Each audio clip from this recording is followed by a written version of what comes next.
আসসালামু আলাইকুম গাইস। আজকে নোকিয়া TA1114 এর নট চার্জিং দেখাবো। এই দেখেন চার্জার লাগানো আছে কিন্তু নট চার্জিং উঠতেছে, চার্জার লাগানো। সমস্যাটা সমাধান করব, আশা করি ভিডিওটা পুরোটা দেখবেন। বন্ধুরা, ফোনটা খুলে নিতেছি, ফোনটা খুলে কাজটি দেখাবো।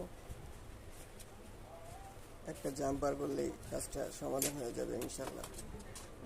এই যে দেখুন বন্ধুরা, এই রেজিস্ট্যান্সটা, এই যে এই ক্যাপাসিটার থেকে প্লাস পয়েন্টটা এই রেজিস্ট্যান্সের এখানে লাগাই দিবেন, জাম্পার করে কাজটি হয়ে যাবে।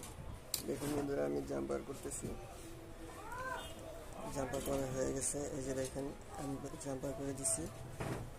এভাবে কাজটি করে দিবেন, চার্জিং সমস্যাটা সমাধান হয়ে যাবে ইনশাআল্লাহ। হ্যাঁ বন্ধুরা, আমার চ্যানেলটা সাবস্ক্রাইব করে দিবেন।